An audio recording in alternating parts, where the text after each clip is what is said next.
कैसे हैं आप सभी। उम्मीद है आप सभी ठीक ठाक होंगे। Welcome you all once again to the lecture series. हम जो लेक्चर सीरीज़ कंटिन्यू किए हुए थे, आज उसका हम एक और लेक्चर लेकर आए हैं, ऑनलाइन लेक्चर। हमने बीएससी पार्ट 3 की यूनिट 2 को स्टार्ट किया था लेक्चर सीरीज़ में, और इसके हम अब तक 4 लेक्चर पढ़ चुके हैं। ये 5वां लेक्चर है। जो हमने लास्ट लेक्चर पढ़ा था, चौथा लेक्चर, उसमें हमने देखा था कि हम अष्टफलकीय संकुलों के लिए सीएफएससी की कैलकुलेशन किस प्रकार करते हैं। अब हम सीएफएससी की कैलकुलेशन देखेंगे चतुष्फलकीय संकुलों के लिए, कि चतुष्फलकीय संकुलों में हम सीएफएससी की कैलकुलेशन किस प्रकार करेंगे। तो जो हमारा टॉपिक है वो है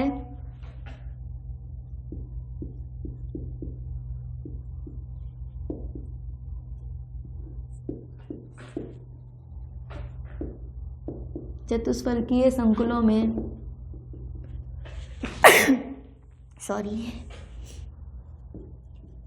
सीएफएससी की गणना। अब हम देखेंगे कि हम चतुष्फलकीय संकुलों में सीएफएससी की कैलकुलेशन किस प्रकार करेंगे। बिल्कुल उसी तरह से करेंगे जिस तरह से अष्टफलकीय संकुलों में की थी। बस हमें ये पता होना चाहिए कि चतुष्फलकीय संकुलों में डी ऑर्बिटल किस प्रकार विपाटित होती है। बाकी कैलकुलेशन बिल्कुल वैसे ही होंगी जिस तरीके से हमने अष्टफलकीय संकुलों में की थी। और दूसरी बात, यहाँ पर एक चीज़ और सिंपल है। अष्टफलकीय संकुलों में जब हम सीएफएससी की गणना कर रहे थे तो हमने देखा था कि वहाँ पर 2 तरह के संकुल बन रहे थे। एक तो उच्च चक्रण संकुल थे और एक थे हमारे पास निम्न चक्रण संकुल।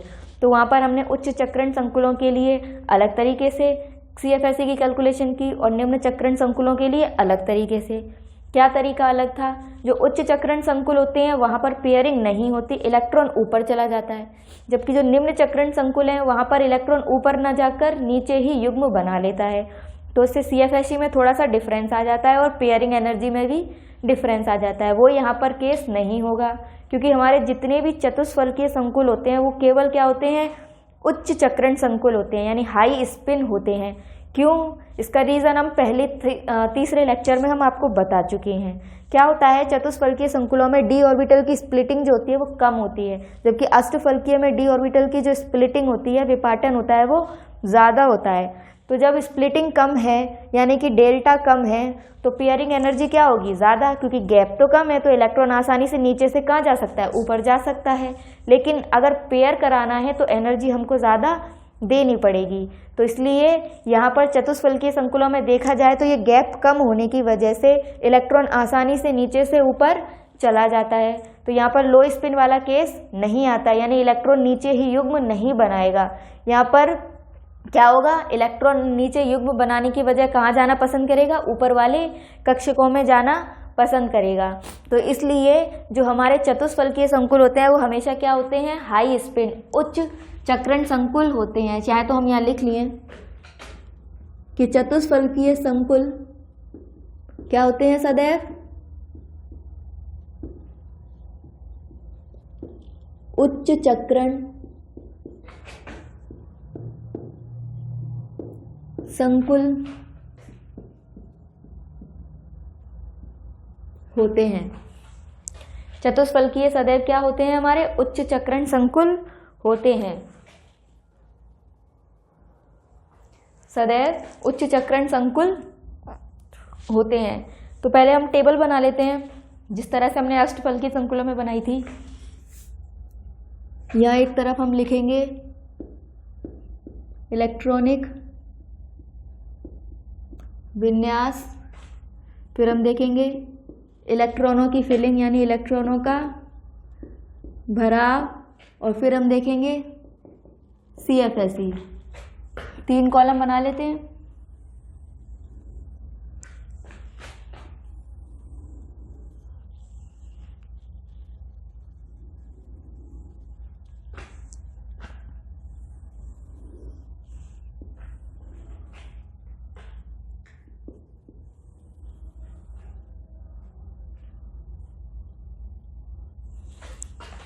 यहाँ पर भी हम अलग अलग विन्यास के लिए देखेंगे। सबसे पहले D1, फिर D2, D3, D4, D5, D6, D7, D8, D9 और D10।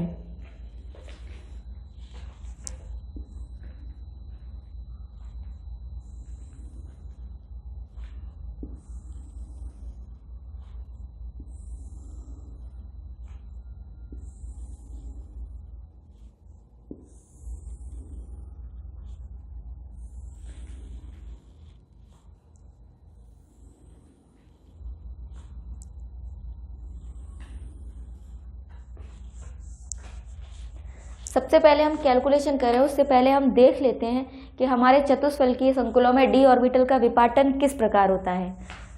हमने जब लास्ट लेक्चर पढ़ा था, तीसरा लेक्चर, उसमें हमने देखा था 5 डी ऑर्बिटल हैं, पांचों की पांचों जब कोई लिगेंड धातु आयन के समीप नहीं है तो पांचों की पांचों कैसी है, डी जनरेट एक समान ऊर्जा की।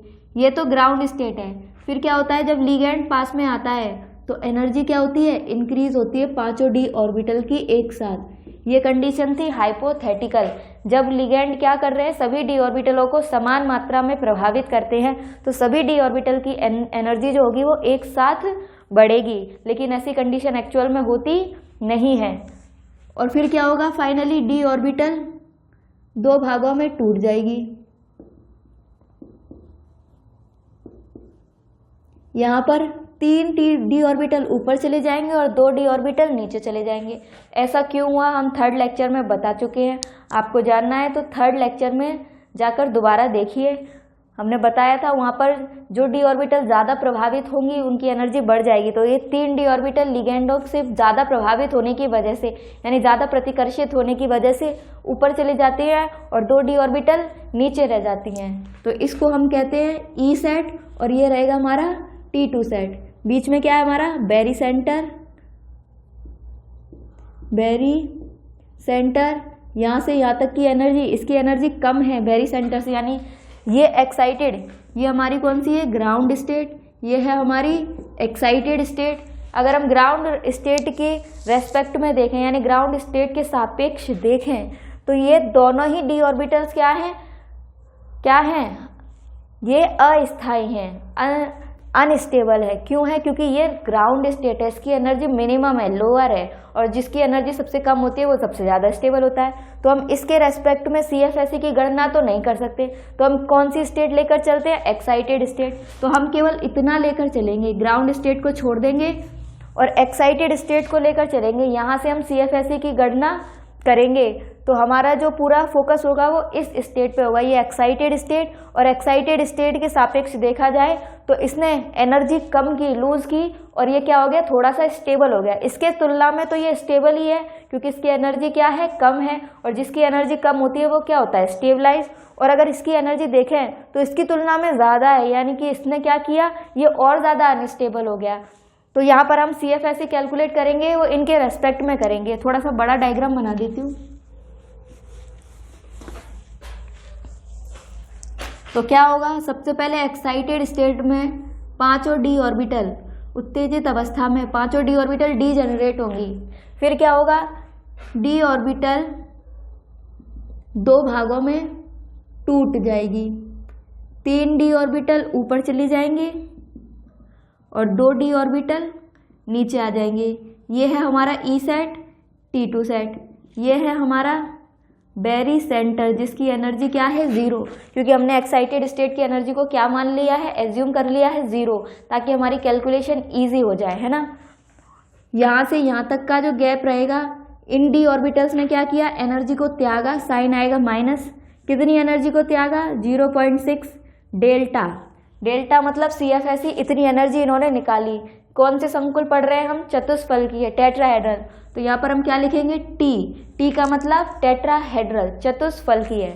वहाँ पर हमने क्या लिखा था, O, क्योंकि वहाँ पर अष्टफलकीय संकुल थे तो डेल्टा O लिखा था, और ये चतुष्फलकीय संकुल है। तो यहाँ पर जो CFSE रिलीज होगी वो चतुष्फलकीय संकुलों के लिए होगी। तो हमने इसको यहाँ पर किससे रिप्रेजेंट किया है, किससे प्रदर्शित किया है, डेल्टा T से प्रदर्शित किया है। ऐसे ही इन डी ऑर्बिटल्स की एनर्जी इंक्रीज हो गई, इन्होंने जितनी एनर्जी इन्होंने त्यागी उनको इन्होंने ग्रहण कर लिया, तो साइन क्या आएगा, पॉजिटिव। कितने, 0.4 डेल्टा T, ठीक है। या फिर हम इसको ऐसे भी लिख सकते हैं 6dq, और ये क्या हो जाएगा, 4dq, -6dq + 4dq। dq में कोई चेंज नहीं है, डेक्यूरल दोनों में ही सेम है। वहाँ पर भी हमने ऑक्टाहेड्रल में, अष्टफलकीय में जब हमने लिखा था तब भी यूनिट डेक्यूरल ही लिखी थी dq, और यहाँ पर भी यूनिट डेक्यूरल ही लिखी है dq। यानी कि ये जो यूनिट है डेक्यूरल, ये चतुष्फलकीय और अष्टफलकीय दोनों के लिए ही सेम तरीके से डिफाइन की गई है। यानी कि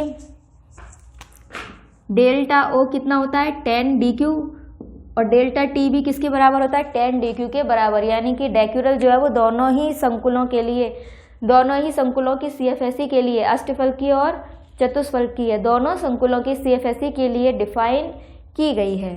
ठीक है, तो अब हम फॉर्मूला देख लेते हैं। बिल्कुल वही फॉर्मूला होगा जो पहले कैलकुलेट किया था CFSE के लिए। CFSE बराबर क्या होगी, ये कौन सी स्टेट है, एक्साइटेड स्टेट, उत्तेजित अवस्था, और ये कौन सी स्टेट है, स्प्लिटेड स्टेट, विपाटित अवस्था, है ना। ये कौन सी अवस्था है, विपाटित अवस्था। तो इसकी एनर्जी लिखेंगे, इसको क्या लिख दिया, SS, स्प्लिटेड स्टेट यानी विपाटित अवस्था की एनर्जी में से माइनस करूंगी किसकी, एक्साइटेड स्टेट की एनर्जी, यानी कि विपाटित अवस्था की जो ऊर्जा निकल कर आएगी उसमें से मैं किसको माइनस कर दूंगी, उत्तेजित ऊर्जा की एनर्जी को माइनस कर दूंगी। तो जो बचेगा वो हमारे पास क्या हो जाएगा, CFSE। क्योंकि हमने अपनी कैलकुलेशन को इजी बनाए रखने के लिए इसकी ऊर्जा को कितना माना है, 0 माना है। तो ये जो एक्साइटेड स्टेट की एनर्जी होगी ये क्या होगी, 0। तो हम स्प्लिटेड स्टेट, विपाटित अवस्था की जो भी एनर्जी आएगी उसमें से 0 घटाएंगे तो कोई फर्क नहीं पड़ेगा। इसका मतलब जो CFSE जो होगी वो केवल किस पर डिपेंड करेगी, स्प्लिटेड स्टेट यानी कि विपाटित अवस्था पर ही निर्भर करेगी। तो हम यहाँ इसकी, अब ये विपाटित अवस्था की एनर्जी ही क्या होगी, CFSE। तो इसकी एनर्जी को हम कैसे कैलकुलेट करेंगे, उसका फॉर्मूला तो लिखना पड़ेगा। तो यहाँ पर जो फॉर्मूला लगता है वो ये है, CFSE एक E सेट है हमारे पास, एक T2 सेट है। यहाँ पर जो इलेक्ट्रॉन भरे जाएंगे उनको हमने मान लिया P, क्या मान लिया, P मल्टीप्लाई बाई कितनी एनर्जी है इनकी, -0.6 डेल्टा T। P क्या है यहाँ पर, E सेट के अंदर उपस्थित इलेक्ट्रॉन, जो भी इलेक्ट्रॉन होंगे 1 2 3 4 जो भी इलेक्ट्रॉन होंगे वो क्या होंगे यहाँ पर, P। ठीक है, प्लस एक T2 सेट है, इसमें जो भी इलेक्ट्रॉन उपस्थित होंगे 1 2 3 जो भी उपस्थित होंगे उनको हमने दे दिए नाम Q, मल्टीप्लाई बाई कितनी एनर्जी, 0.4 डेल्टा T। तो ये हो गई इसकी एनर्जी डेल्टा T की टर्म में।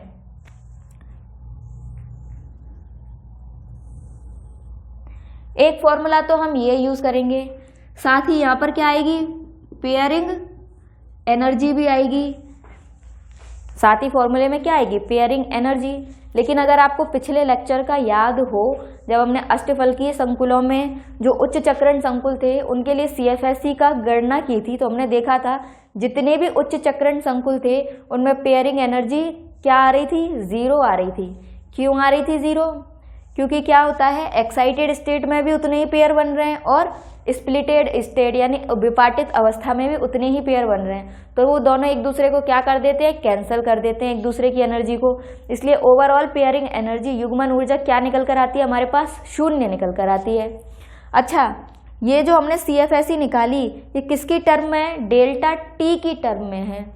और अगर आपको पिछले लेक्चर का कुछ याद हो तो मैंने एक फॉर्मूला लिखाया था, बताया था कि जो डेल्टा O होता है यानी कि अष्टफलकीय संकुलों में जो विपाटन होता है वो ज़्यादा होता है और जो चतुष्फलकीय संकुल होते हैं उनमें विपाटन जो होता है वो कम होता है।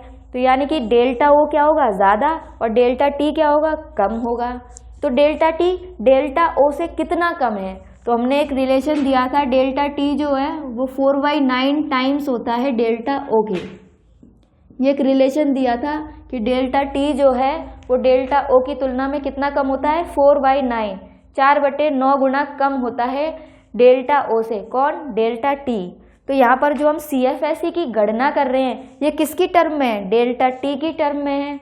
अगर मुझे डेल्टा T को किस में चेंज करना है, डेल्टा O की टर्म में करना है, तो इस रिलेशन को मैं यहाँ पुट कर दूंगी। यानी कि ये जो एनर्जी निकल कर आएगी ये डेल्टा T की टर्म में होगी और मुझे डेल्टा T को हटाना है तो मैं क्या कर दूंगी, 4/9 डेल्टा O कर दूंगी। यानी कि पहले एक पॉइंट लिख लें,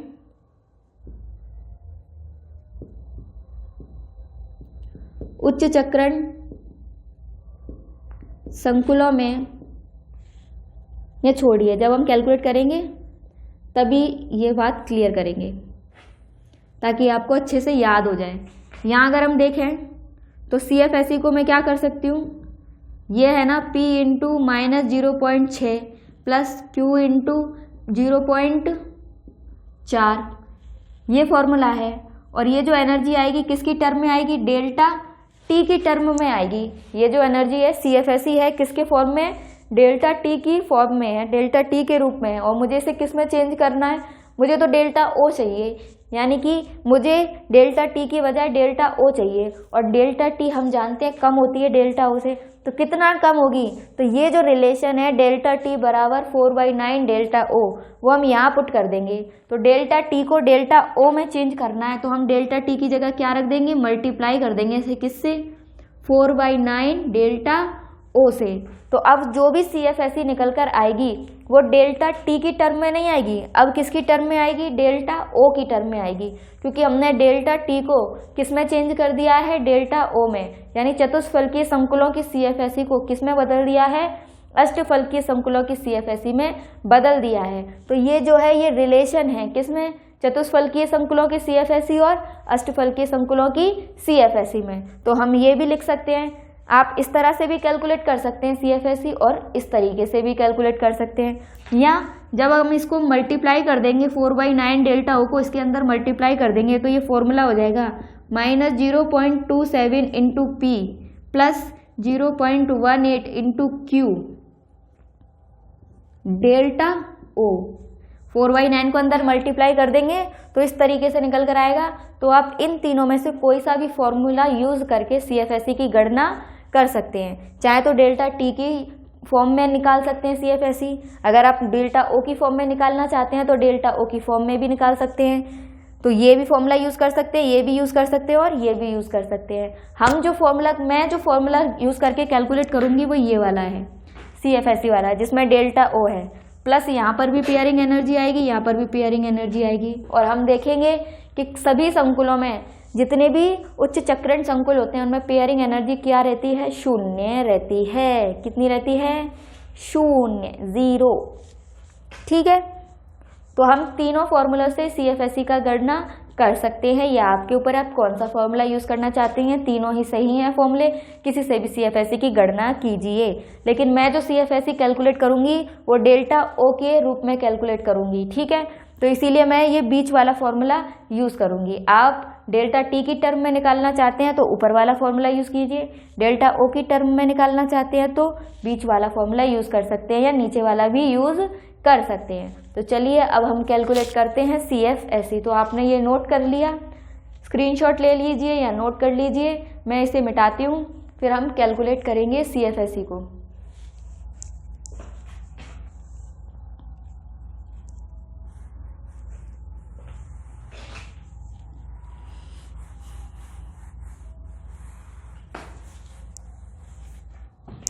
ठीक है, मैं यहाँ फॉर्मूला लिख देती हूँ एक बार। कौन सा फॉर्मूला यूज़ करने वाली हूँ, मैं यूज़ करने वाली P into 0.6 minus 0.6 plus Q into 0.4 into 4/9 delta O plus P। मैं ये फॉर्मूला यहाँ पर यूज़ करने वाली हूँ, जो कि मैंने आपके सामने लिख दिया है। अब हम करेंगे कैलकुलेशन।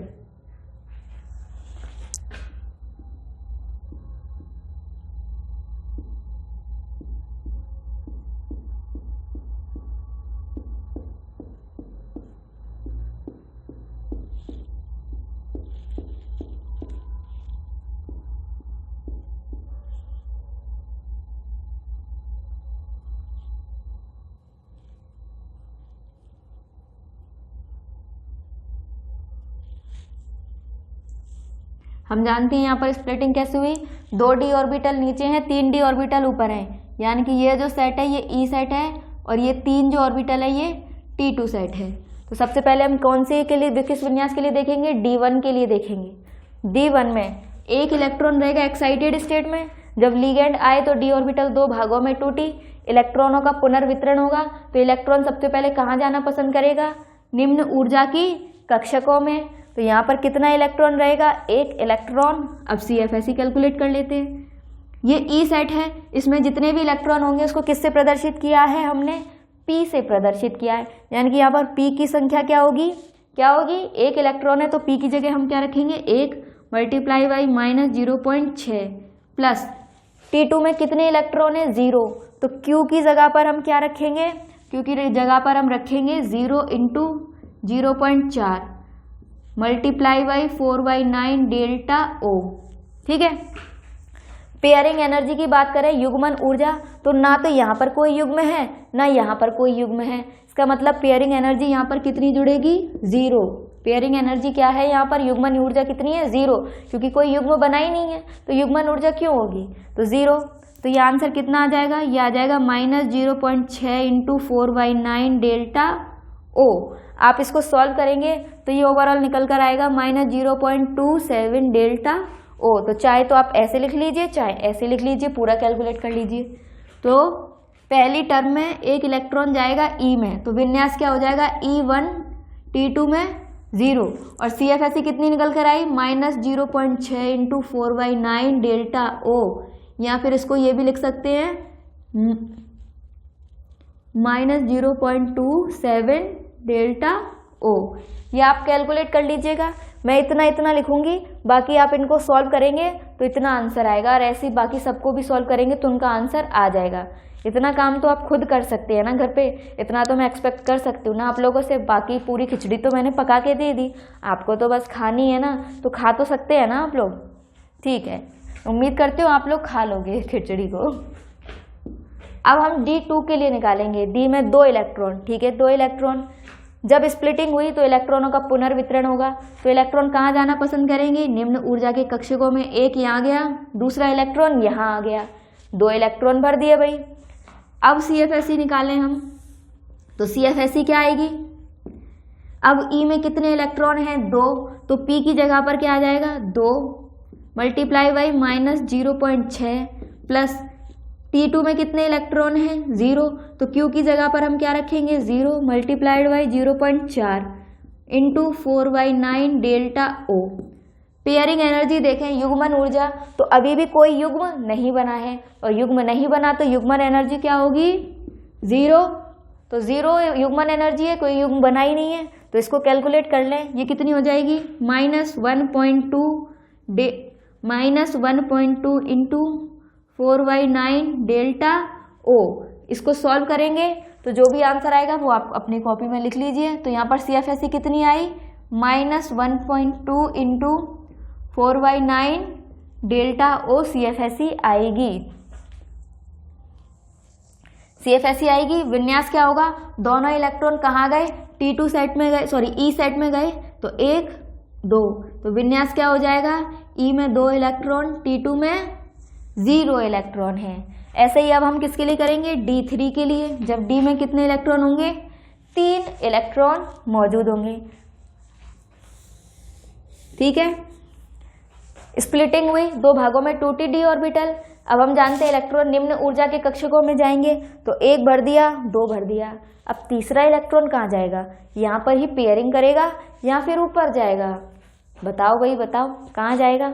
अब तो मैंने पिछले 3 लेक्चर में चिल्ला के यही बात बोल दी कि इलेक्ट्रॉन कहाँ जाएगा। अब तो तुम लोग खुद से बता सकते हो ना कि अब भी मुझसे ही मेहनत कराओगे। थोड़ी मेहनत खुद कर लो भाई, थोड़ा सा तो पढ़ लो, थोड़ा सा तो ध्यान दे लो। क्या आएगा? अभी जस्ट लेक्चर शुरू करने से पहले मैंने बताया ना कि ये सभी क्या है? उच्च चक्रण संकुल हैं। इनमें गैप जो होता है वो कम और पेयरिंग एनर्जी जो होती है वो ज़्यादा, यानी कि डेल्टा तो कम है और पेयरिंग एनर्जी क्या है? ज़्यादा। ये गैप कम है तो इलेक्ट्रॉन आसानी से नीचे से ऊपर जा सकता है, लेकिन अगर मैं इलेक्ट्रॉन को यहाँ पर लेकर आऊँ तो उसके लिए मुझे बहुत एनर्जी खर्च करनी पड़ेगी। तो मैं ज़्यादा खर्चा क्यों करूँ जब मेरा काम कम में बन रहा है? तो मैं क्यों एनर्जी खर्च करूँ भाई? मैं तो कम से काम चला लूँगा। तो ये कहाँ जाएगा? इलेक्ट्रॉन तीसरा ऊपर जाएगा, युग्म नहीं बनाएगा। क्या करेगा? ऊपर वाली कक्षकों में जाएगा। जब तक सारी कक्षक पूरी तरह से ना भर जाएंगी तब तक कोई युग्म नहीं बनेगा। तो जो इस तरह के संकुल होते हैं उन्हीं को तो हम कहते हैं उच्च चक्रण संकुल। तो यहाँ पर ये क्या है? उच्च चक्रण संकुल। युग्मन नहीं होगा, युग्मन नहीं हुआ, ये ऊपर गया। तो अब CFSE कैलकुलेट करें। E में कितने इलेक्ट्रॉन हैं? 2, तो P की जगह पर हम क्या रखेंगे? 2 मल्टीप्लाई करेंगे -0.6 से, प्लस अब T2 में कितने इलेक्ट्रॉन हैं? 1, तो Q की जगह पर हम क्या रखेंगे? 1 multiplied by 0.4 into 4/9 delta O pairing energy देखें, अब भी कोई युग्म नहीं बना है, तो पेयरिंग एनर्जी क्या रहेगी? 0। पेयरिंग एनर्जी क्या रहेगी यहाँ पर? 0। तो ये कितना आ जाएगा? -1.2 प्लस 0.4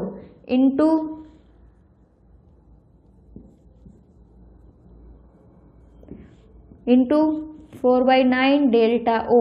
कितना आ जाएगा ये आ जाएगा -0.8 इंटू 4/9 डेल्टा O। इसको सॉल्व कर लीजिएगा आप, तो -0.8 इंटू 4/9 डेल्टा O सॉल्व कर लीजिएगा, जैसे मैंने यहाँ पर सॉल्व किया है। सॉल्व किया तो कितना आया था? -0.27। ऐसे इसको सॉल्व करेंगे तो कुछ आएगा, ऐसे इसको सॉल्व करेंगे तो कुछ आएगा, वो आप कर लीजिएगा। उसके लिए आपके लिए थोड़ा सा काम है, बाकी काम तो मैं करे दे रही हूँ। तो इसकी एनर्जी कितनी आई?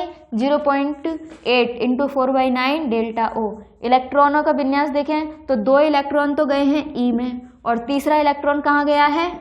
T2 में। इलेक्ट्रॉन का युग्मन नहीं हुआ, कहाँ चला गया? T2 में। तो विन्यास क्या हो जाएगा? E में 2 हैं और T2 में 1 इलेक्ट्रॉन गया है। ठीक है, ऐसे ही हम D4 विन्यास के लिए करेंगे अब कैलकुलेट। D4 के लिए तो यहाँ पर हमने 4 इलेक्ट्रॉन भर दिए। जब लिगेंड आया d ऑर्बिटल 2 भागों में टूटी, फिर से इलेक्ट्रॉन भरे जाएंगे, तो 1 इलेक्ट्रॉन 2 इलेक्ट्रॉन। हम जानते हैं गैप कम है, पेयरिंग एनर्जी ज़्यादा है, तो इलेक्ट्रॉन तीसरा कहाँ जाएगा? ऊपर जाएगा। चौथा भी कहाँ जाएगा? ऊपर जाएगा। पांचवा भी कहाँ जाएगा? ऊपर जाएगा। लेकिन अभी हम कितने इलेक्ट्रॉन भरने हैं? केवल 4।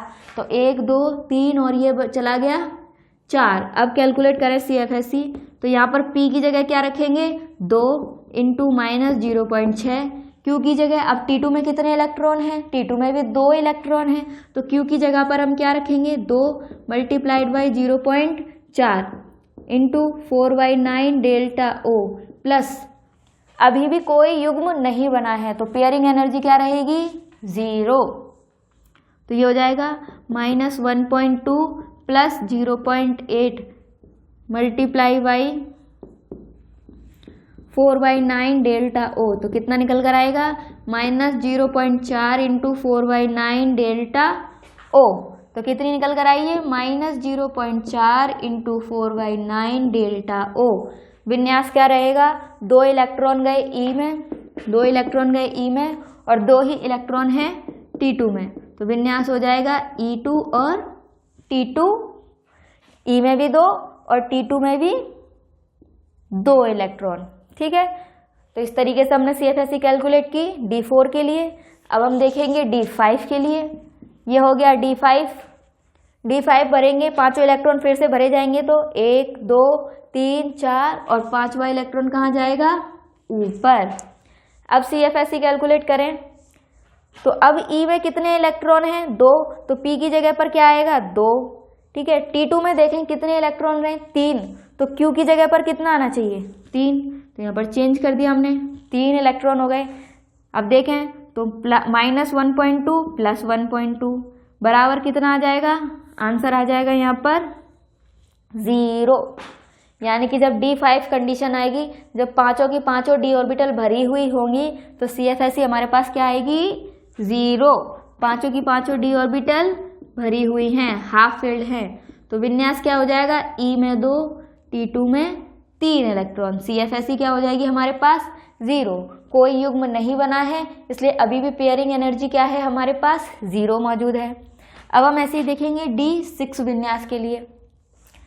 अब क्या होगा? D6, पांचों d ऑर्बिटल भर गई, युग्मन शुरू हो जाएगा। यहाँ तो एक युग्म बन गया। अब यहाँ देखते हैं, 6 इलेक्ट्रॉन बनने हैं, पहला यहाँ जाएगा, दूसरा यहाँ जाएगा, तीसरा गैप कम होने की वजह से कहाँ जाएगा? ऊपर। जब तीसरा ऊपर गया तो चौथा और पांचवा भी ऊपर जाएगा। अब पांचों d ऑर्बिटल भर गई हैं, अब हमारे पास कोई पॉसिबिलिटी नहीं है। अब हमको क्या करना पड़ेगा? युग्मन करना ही पड़ेगा। तो छठवां इलेक्ट्रॉन कहाँ आएगा? निम्न ऊर्जा के कक्षकों में, और क्या बना लेगा? युग्म बना लेगा। तो ठीक है, यहाँ पर युग्म बन गया। CFSE की कैलकुलेशन करेंगे फिर से। अब E में कितने इलेक्ट्रॉन मौजूद हैं? 1 2 3। तो P की जगह पर हम क्या रखेंगे? P की जगह पर हम क्या रखेंगे? P की जगह पर हम रखेंगे 3। ठीक है, T2 में देखें कितने इलेक्ट्रॉन हैं? T2 में 3 हैं, तो Q की जगह पर क्या रखेंगे हम? 3। कैलकुलेट करते हैं।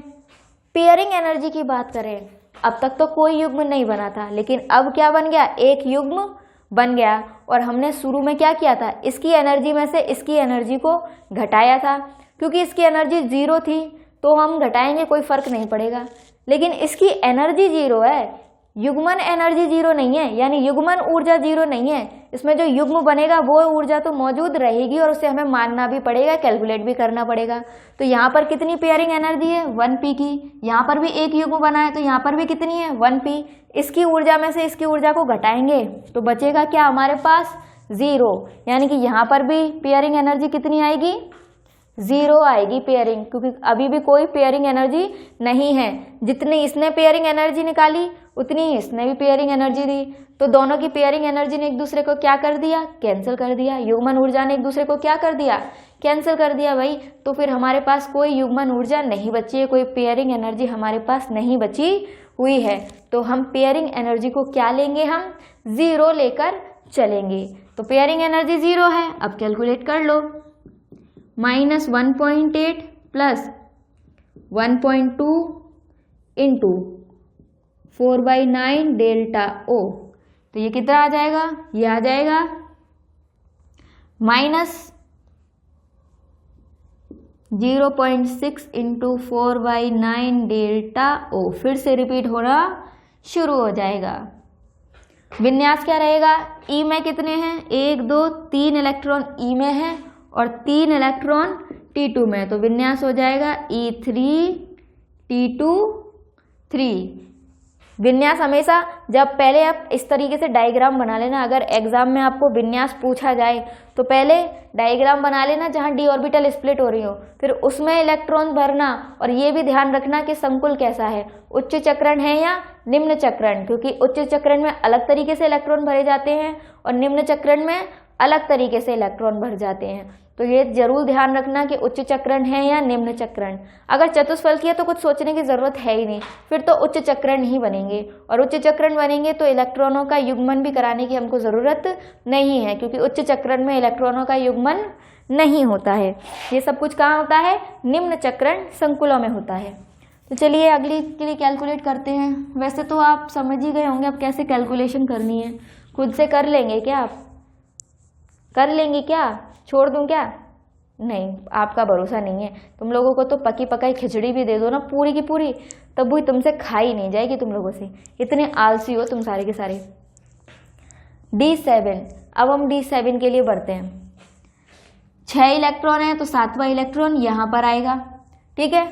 दोबारा से इलेक्ट्रॉनों की फिलिंग होगी, पहला इलेक्ट्रॉन, दूसरा इलेक्ट्रॉन, तीसरा, चौथा, 5वां। अब कोई ऑप्शन नहीं है, 6वां इलेक्ट्रॉन कहाँ आएगा, नीचे, फिर 7वां इलेक्ट्रॉन भी कहाँ आएगा, नीचे, ठीक है। तो इस तरीके से हमने इलेक्ट्रॉनों की फिलिंग कर ली। आपको पता है ना यहाँ पर इलेक्ट्रॉन ऊपर क्यों गया, क्योंकि गैप कम है, पेयरिंग एनर्जी ज़्यादा है, तो इलेक्ट्रॉन पेयर नहीं बना पाएगा, क्योंकि पेयरिंग एनर्जी ज़्यादा है और डेल्टा कम है, तो वो ऊपर जाना पसंद करेगा, ना कि युग्म बनाना, ठीक है। मैं बार बार इसी बात को बोल रही हूँ क्योंकि ये इम्पॉर्टेंट है कि कहाँ पर युग्मन होगा, पेयरिंग होगी, और कहाँ पर पेयरिंग नहीं होगी। तो आप इस बात को जितना अच्छे से समझ जाएं उतना ही बेटर है, इसीलिए मैं बार बार रिपीट कर रही हूँ, ठीक है। तो उम्मीद है कि आप लोग अच्छे से याद कर लेंगे इस बात को। तो अब हम कैलकुलेट करते हैं। अब अगर हम ई में देखें कितने इलेक्ट्रॉन मौजूद हैं, ई में 4 हैं, तो पी की जगह पर हम क्या रखेंगे, 4 मल्टीप्लाइड बाई -0.6 प्लस T2 में कितने इलेक्ट्रॉन है, 3 multiplied by 0.4 into 4/9। Pairing energy देखें, यहाँ पर कितने युग्म बन रहे हैं, 2, तो यहाँ की पेयरिंग एनर्जी कितनी होगी, 2। यहाँ पर भी कितने युग्म बन रहे हैं, 2, तो यहाँ की भी पेयरिंग एनर्जी क्या होगी, 2। तो ये क्या कर देंगे, एक दूसरे को कैंसिल कर देंगे। क्या कर देंगे, एक दूसरे को कैंसिल, क्योंकि इसकी एनर्जी में से इसकी एनर्जी को ही तो घटाते थे हम, यही तो किया था ना भाई, इसकी एनर्जी में से इसकी एनर्जी को घटाया था। तो पेयरिंग एनर्जी, इसकी एक्साइटेड स्टेट की एनर्जी 0 है, लेकिन युग्मन ऊर्जा 0 नहीं है, तो युग्मन ऊर्जा तो रहेगी ना इसमें। तो 2 पेयरिंग एनर्जी इसकी है, 2 ही इसकी है, दोनों ने एक दूसरे को कैंसिल कर दिया, इसलिए ओवरऑल पेयरिंग एनर्जी क्या आएगी हमारे पास, 0।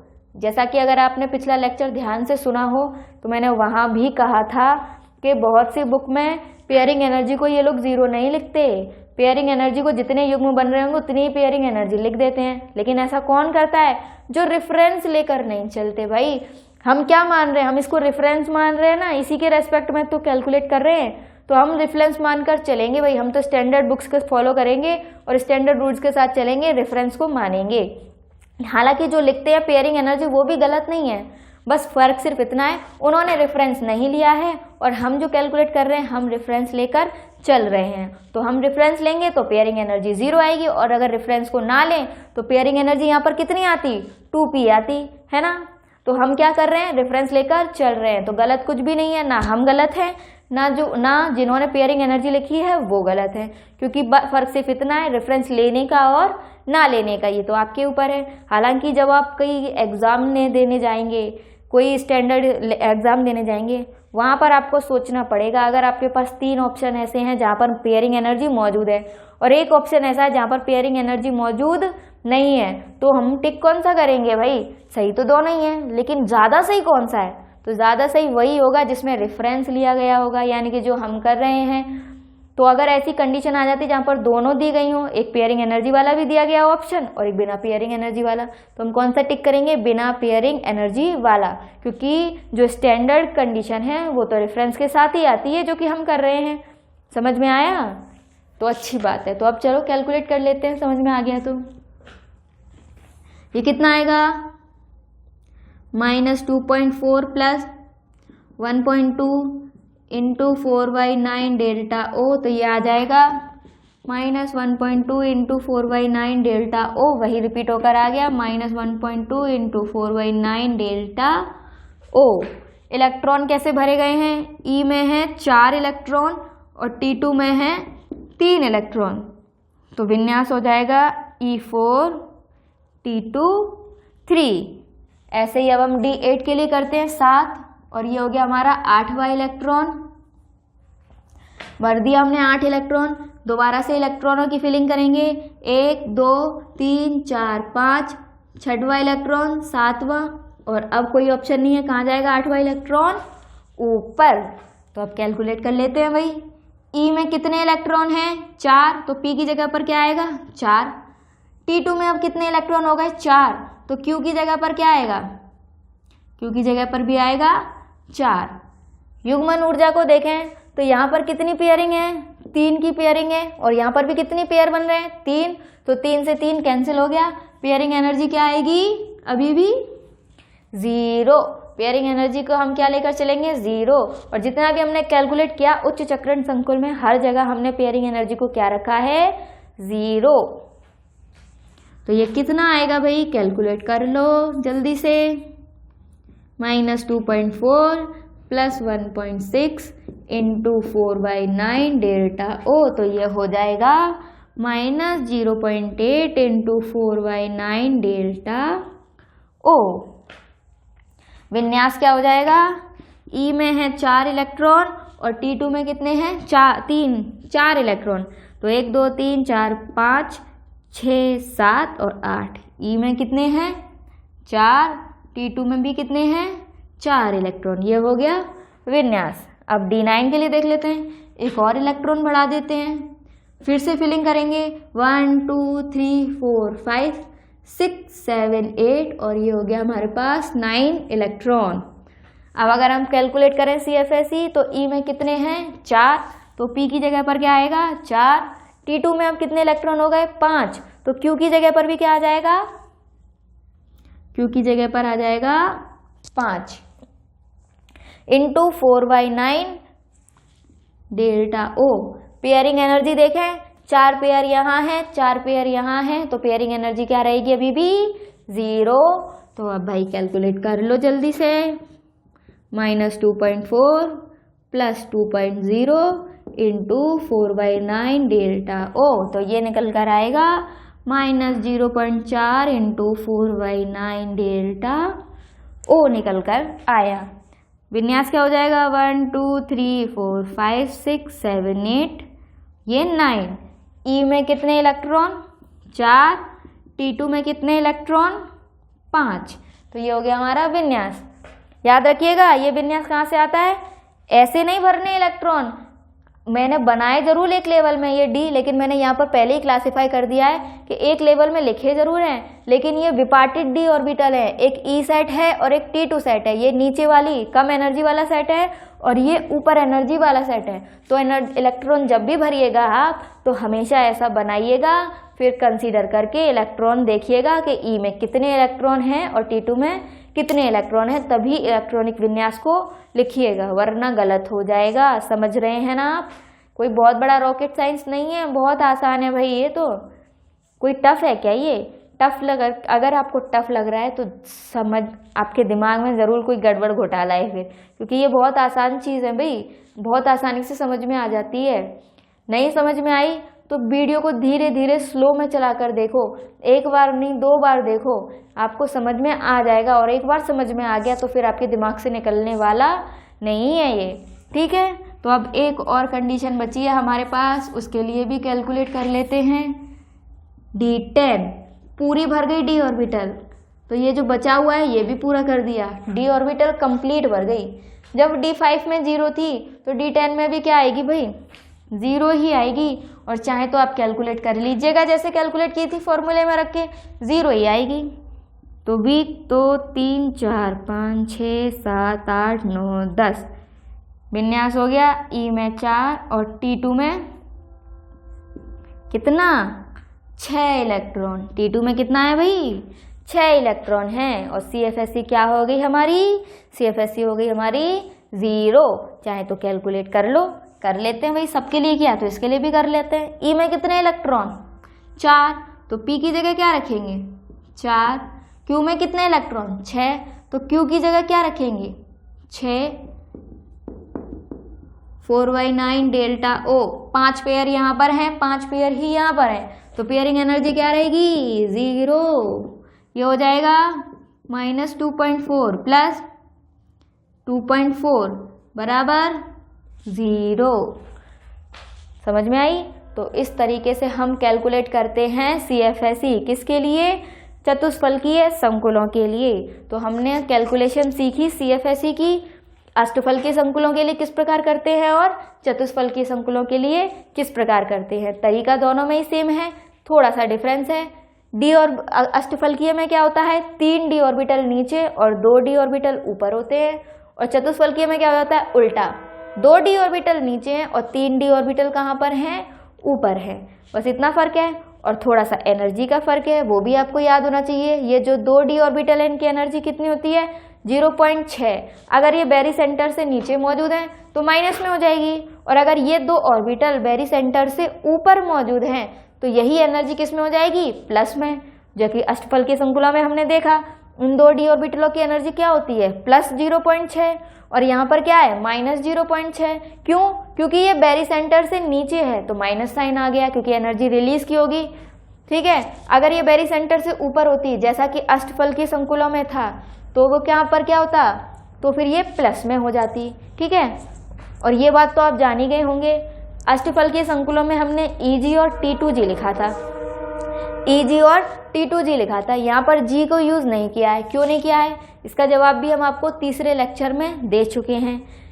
क्या होता है? अष्टफलकीय संकुल में सिमिति का केंद्र उपस्थित होता है, सेंटर ऑफ सिमेट्री जो होता है वो भाई उपस्थित होता है अष्टफलकीय में, तो वो जिराडे, यहाँ पर एक सफिक्स यूज किया जाता है जिराडे।